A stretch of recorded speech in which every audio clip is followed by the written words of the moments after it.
আসসালামু আলাইকুম। এখন যাইতেছি রাসূল সাল্লাল্লাহু আলাইহি সাল্লাম যেখানে দান মুবারক শহীদ হয়েছিল সেখানে যাইতেছি আপনাদেরকে দেখানোর জন্য, এবং আপনারা সাথে থাকবেন, আমাদের চ্যানেলটাকে সাবস্ক্রাইব করবেন এবং সবসময় যাতে এরকম ভালো ভালো ভিডিও উপহার দিতে পারি সাথে থাকবেন। ওই যাইতেছি, এখানে পাথর আছে, দুই জায়গায় পাথর পারছে, যে জায়গার মাঝে রাসূল সাল্লাল্লাহু আলাইহি সাল্লাম আশ্রয় নিয়েছিলেন যুদ্ধের সময়, সেই জায়গাটা প্রথমে আপনাদেরকে দেখাবো। সেখানে পাথরটা পেটে দুভাগ হয়ে যায়, আর সেই সুরঙ্গের মাঝে রাসূল সাল্লাল্লাহু আলাইহি সাল্লাম আশ্রয় নেন।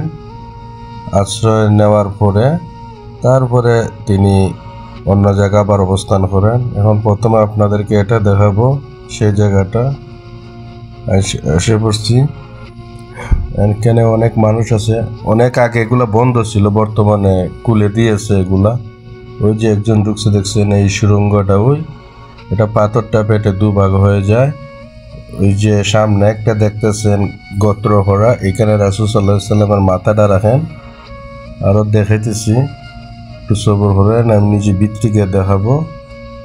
ওই যে দেখেন, এখানে রাসূল সাল্লাল্লাহু আলাইহি সাল্লাম মাথাটা থাকে, আর ওই যে ওই সুরঙ্গটা, এখানে রাসূল সাল্লাল্লাহু আলাইহি সাল্লাম অবস্থান করেন।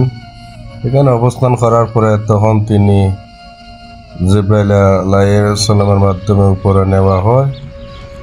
এই যে এখানে রক্তের দাগও আছে, দেখেন লাল লাল দেখা যায়, এগুলো হচ্ছে রক্তের দাগ, আবু বকর রাদিয়াল্লাহু তাআলা রক্তের দাগ।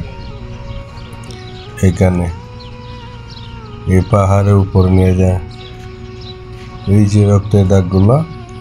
যাই হোক, রাসূল সাল্লাল্লাহু আলাইহি সাল্লাম ইসলামের জন্য কত কষ্ট করছেন, আমরা তো সহজভাবে ইসলাম পেয়ে গেলাম, আমরা তো কষ্ট নাই। তারপরে ওই পাথর পাটার পরেও আবার কিন্তু আর একটা স্থানেও কিন্তু পাথরটা পাটে, ওই আপনাদের দেখাইতেছি, কাছে জুম করে আনতেছি। ওই যে দেখেন, এই জায়গা কিন্তু পাথরটা পেটে যায়, দুখণ্ড হয়ে গেছে।